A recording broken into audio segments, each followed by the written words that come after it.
Well, I am... Ooh! What was that?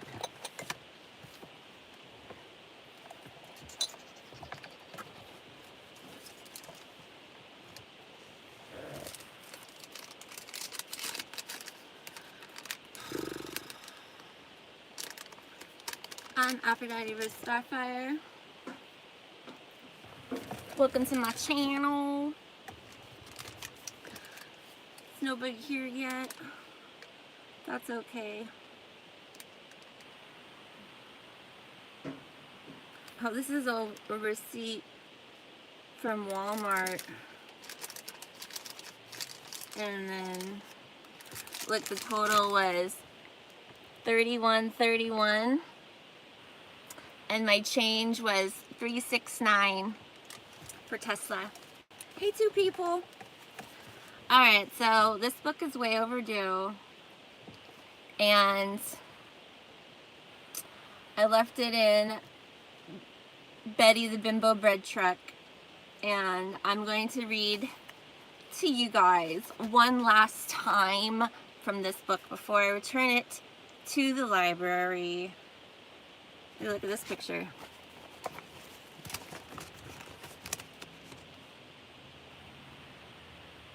Cute.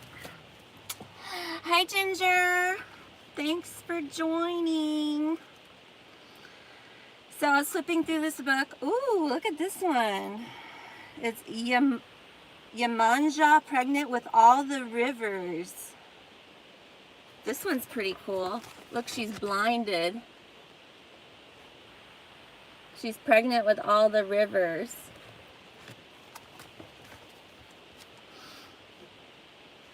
Ooh, look at this one. She's saucy. Ooh-wee. Hot mama. Alright. Where was I? Okay. I'm going to read a little bit from this book. It's some T.S. Eliot, some Hans Christian Andersen, Little Mermaid, and then I'll wrap it up with some Oscar Wilde, The Fisherman and His Soul. So please enjoy. Okay. In the 1915 T.S. Eliot, 1888 through 1965, before his conversion to Christianity, wrote The Love Song of J. Alfred Prufrock, a long poem expressing deep disenchantment. For him, the mermaids are indifferent to the affairs of man. Although diverting him from thoughts about his daily existence, they do not offer any answers. I grow old. I grow old. I shall wear the bottoms of my trousers rolled. Shall I part my hair behind? Do I dare eat a peach? I shall wear white flannel trousers and walk upon the beach. I have heard the mermaids singing, each to each.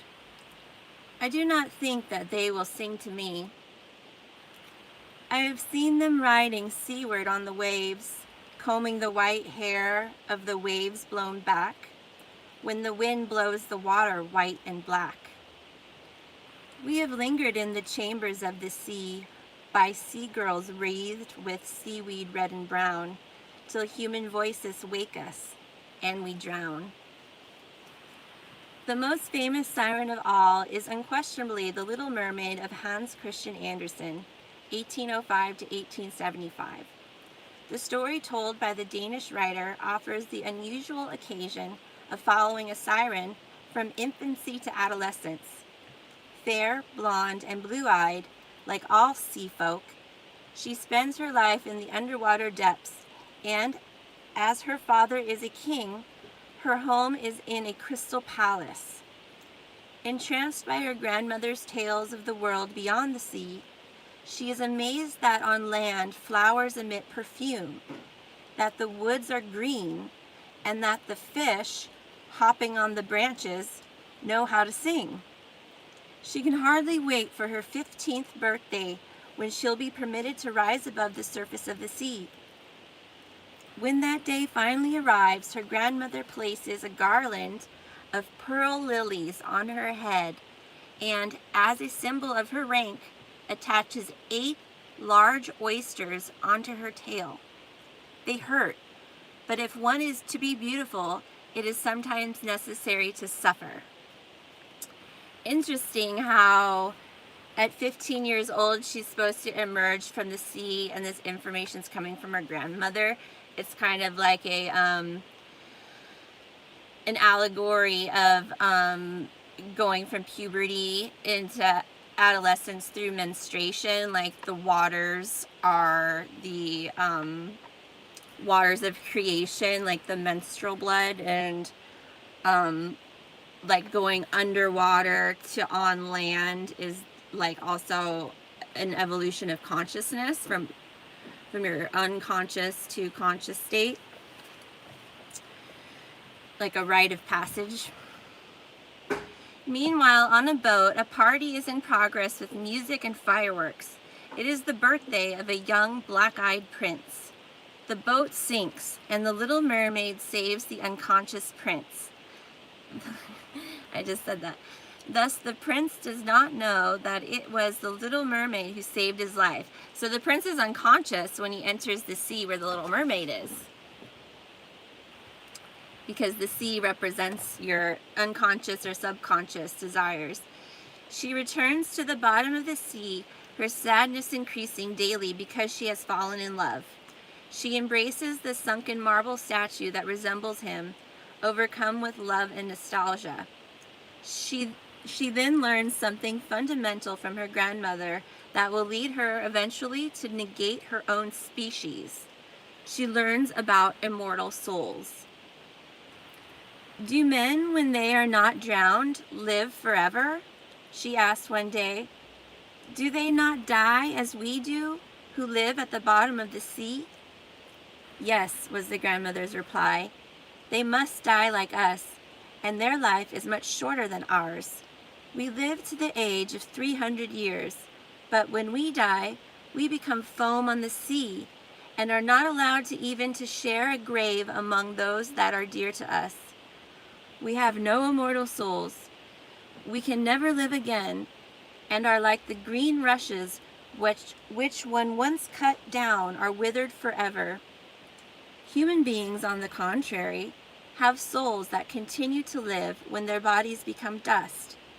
And as we rise out of the water to admire the abode of man, even so these souls ascend to glorious unknown dwellings in the skies, which we are not permitted to see. Why have not we immortal souls? Asked the little mermaid.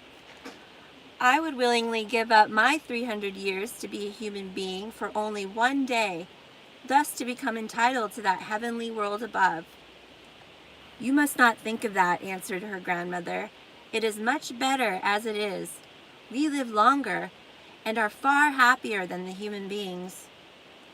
So I must die and be dashed like foam over the sea, never to rise again and hear the gentle murmur of the ocean, never again to see the beautiful flowers and the bright sun?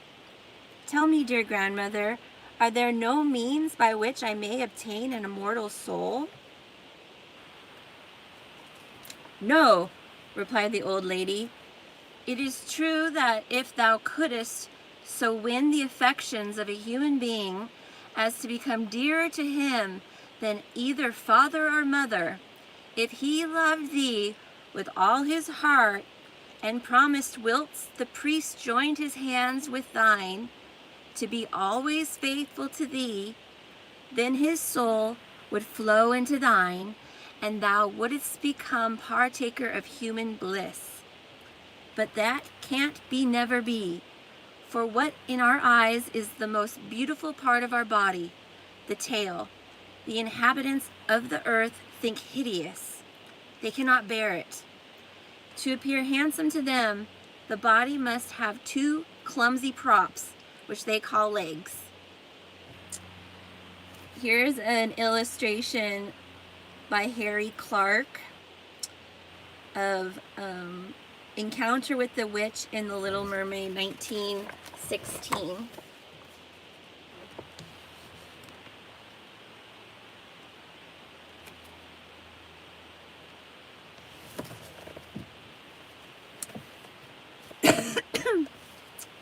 Determined to conquer the pedestrian prince and acquire an immortal soul, she flees, venturing into the terrible abyss of the witch.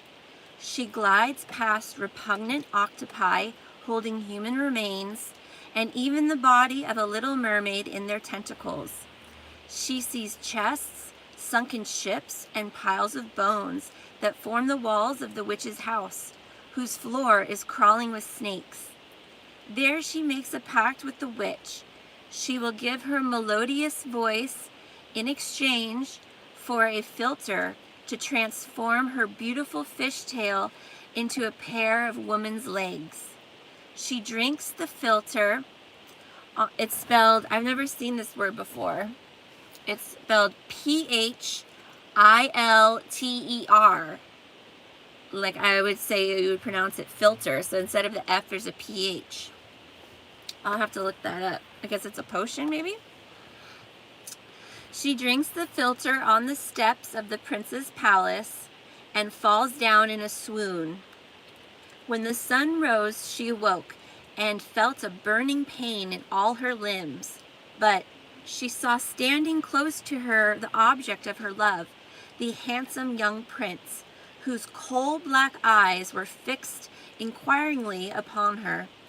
Full of shame, she cast down her own, and perceived, instead of the long fish-like tail she had hitherto borne, 2 slender legs.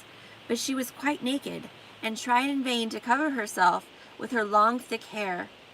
The prince asked who she was, and how she had got there, and she, in reply, smiled and gazed upon him with her bright blue eyes, for, alas, she could not speak, and then led her by the hand into the palace.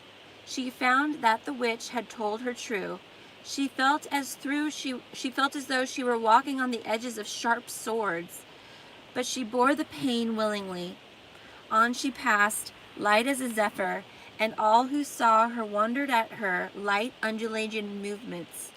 When she entered the palace, rich clothes of muslin and silk were brought to her. She was lovelier than all who dwelt there, but she could neither speak nor sing. The two became inseparable, but still can't communicate. "Dost thou not love me above all others?" her eyes seemed to ask, as he pressed her fondly in his arms and kissed her lovely brow. "Yes," the prince would say, "thou art dearer to me than any other, for no one is as good as thou art. Thou lovest me so much, and thou art so like a young maiden whom I have seen but once and may never see again. I was on board a ship which was wrecked by a sudden tempest. The waves threw me on the shore near a holy temple where a number of young girls are occupied constantly with religious services. The youngest of them found me on the shore and saved my life. I saw her only once, but her image is vividly impressed upon my memory, and her alone can I love. But she belongs to the holy temple, and thou, who resemblest her so much, has been given to me for consolation. Never will we be parted." And the prince, who is unaware of who the little mermaid really is, when he meets the fiancée chosen for him by his parents, who is just as beautiful and virtuous as the little mermaid, with the same large blue eyes, and a voice, besides, is convinced that he has found the girl who saved him. Nothing remains for the little mermaid to do but fling herself into the sea. She already feels her body beginning to dissolve into the foam. Then the spirits of the air, so transparent and light as to float in the air without wings, carry her away, and her voice returns, more spiritual than before. However, 300 years of good actions in the torrid and pestilent zones of the world await her, after which she will finally have her immortal soul. Andersen created this cruel fable for children and involves his young readers, assuring them that the time of that test would be shortened or lengthened proportionably to the number of good or bad children the invisible creatures of the air found along their way. This is a statue of the Little Mermaid in the port of Copenhagen in 1931.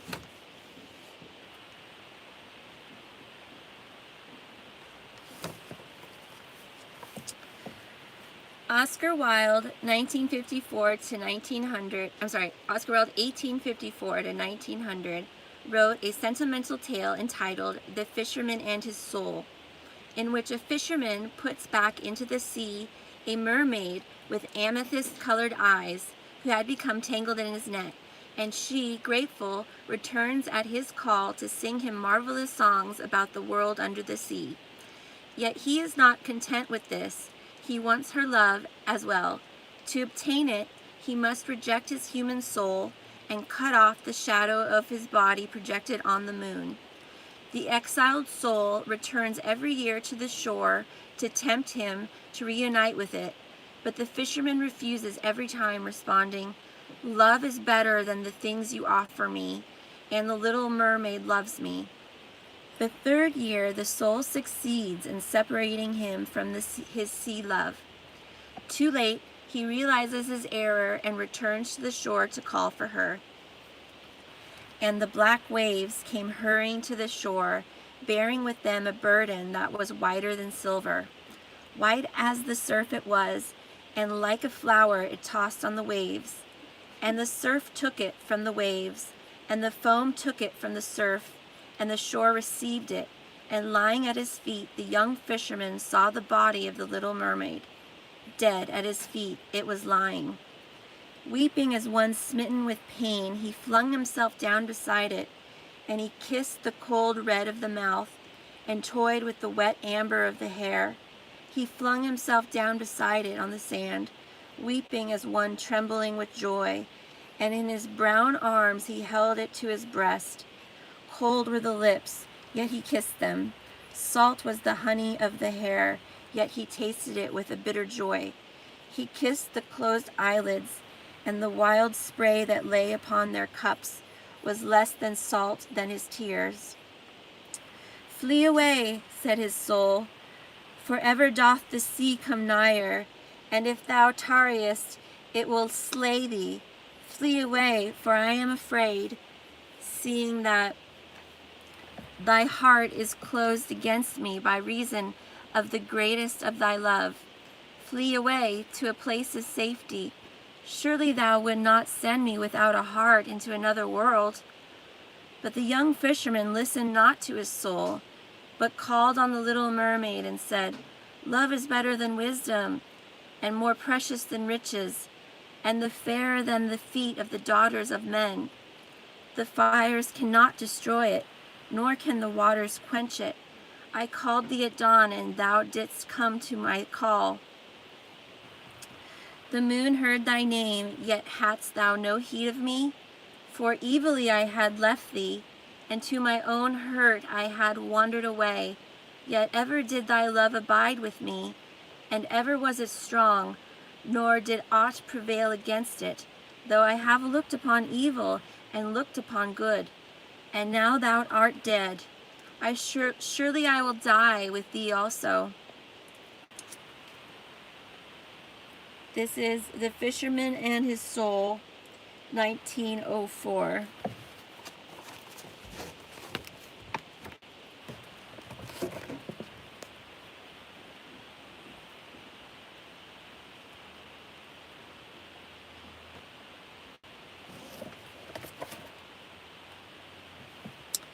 And his soul besought him to depart, but he would not, so great was his love.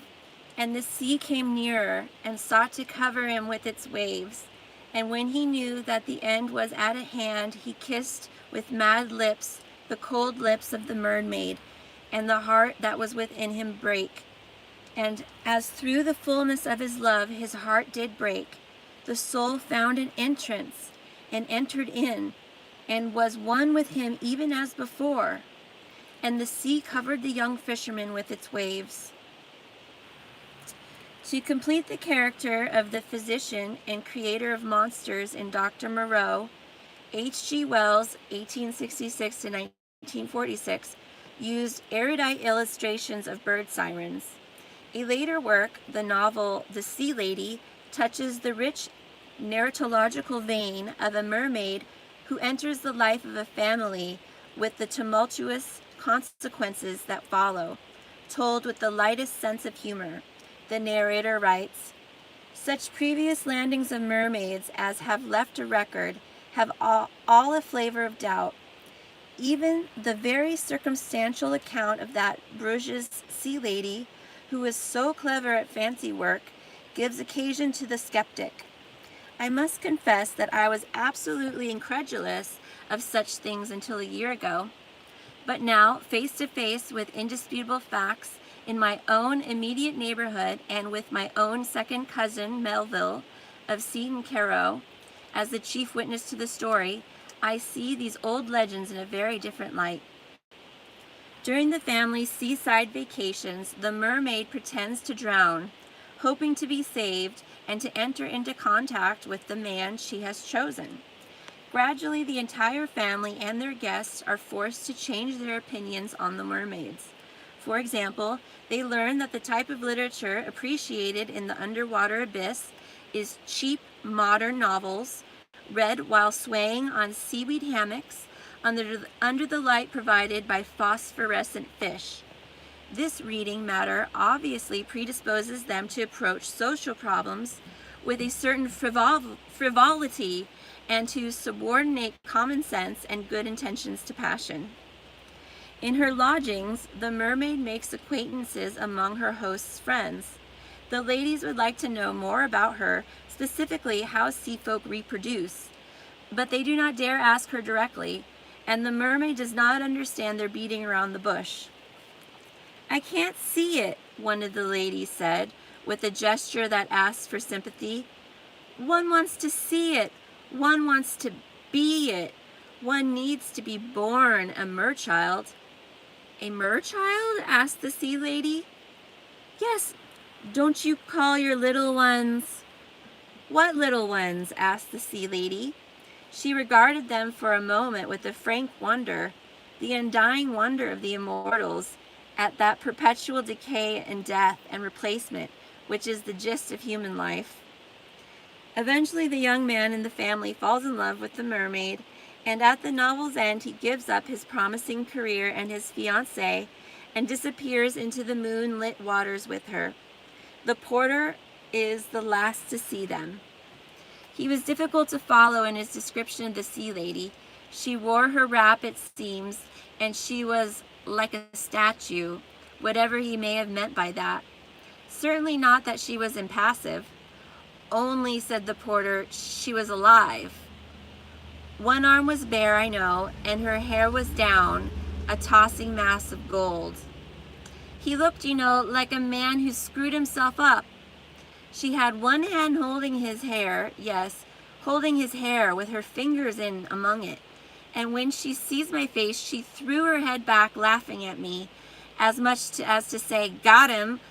Laughed at me, she did, bubbling over. I stood for a moment conceiving this extraordinary picture. Then a question occurred to me. Did he laugh? I asked. God bless you, sir, laugh. No. Did he look back, I wonder? They swam together for a little while, the man and the sea goddess who had come for him, with the sky above them and the water about them all, warmly filled with the moonlight and the glamour of phosphorescent things. It was no time for him to think of truth, nor of the honest duties he had left behind him, as they swam together into the unknown. And of the end I can only guess and dream. Did there come a sudden perception of infinite error? And was he drawn down, swiftly and terribly, a bubbling repentance into those unknown depths? Or was she tender and wonderful to the last, and did she wrap her arms about him and draw him down until the soft waters closed above him, down into a gentle ecstasy of death? This is Glynis Johns and Anne Crawford in Mad About Men, 1954. I guess that's a movie about mermaids.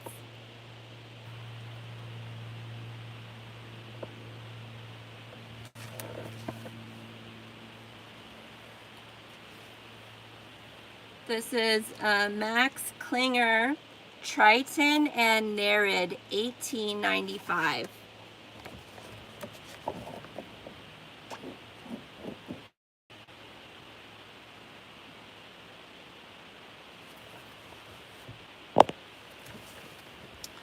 have to plug in. Get some power. How are you guys doing this Memorial Day?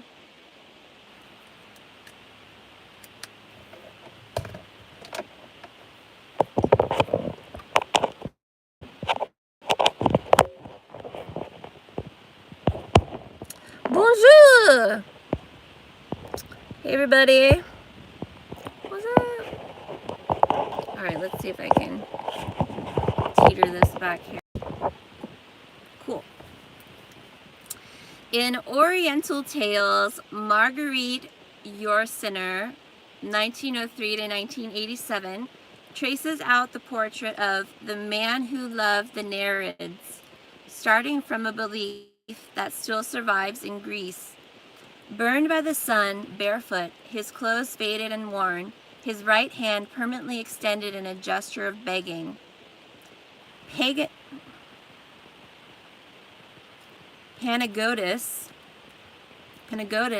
has not uttered a single word since. At 18, he met the blonde, nude Nereid. At that time, he had been handsome, proud of his parents, who were rich farmers, and about to marry the daughter of the veterinary surgeon. Then it was as if he had been struck by a mortal malady, against which none of the traditional exorcisms of the village had any effect. He gazes emptily, but can stare at the sun without batting an eyelid, and can decipher in a flower or a stone signs left by the Nereids to set an appointment with him. Having abandoned the material world, Panagotis has entered the realm of illusions, of secret realities. The ancient gods and goddesses are certainly dead, and the museums hold nothing but their marble corpses. Our nymphs are more like your fairies than like the image Praxiteles has led you to conceive. But our people believe in their powers. They exist as the earth exists, as the water and the dangerous sun. Summer light becomes flesh in them, and because of this, the sight of them provokes vertigo and stupor. They come out only at the tragic hour of midday. They seem immersed in the mystery of high noon. If the peasants bar the doors of their houses before lying down for their afternoon nap, it is not against the sun, it is against them. These truly fateful fairies are beautiful, naked, refreshing, and nefarious as water in which one drinks the germs of fever. Those who have seen them languish sweetly with apathy and desire. Those who have had the temerity to approach them are struck dumb for life, because the secrets of their love must never be revealed to common mortals. You can well imagine the scene, the practically a shadow, but a greener, softer shade of light. The young man warned by the female laughter and cries, like a hunter by the sound of beating wings. The divine caught the sun, the shadow of a leaf moving over her naked belly, like a clear breast whose tip is pink and not violet. Panagotis's kisses devouring those heads of blonde hair, giving him the impression of filling his mouth with honey, his desire losing itself between those blonde legs. Just as there is no love without a dazzling of the heart, there is no true voluptuousness without the startling wonder of beauty. Everything else is, at the most, a mechanical function, like the hunger or thirst. To the reckless young man, the Nereids opened the gates of a feminine world as different from that of the island's girls, as these are different from the ewes in the herd. They made him drunk on the unknown. They made him taste the exhaustion of a miracle. They made him gaze on the evil sparks of happiness.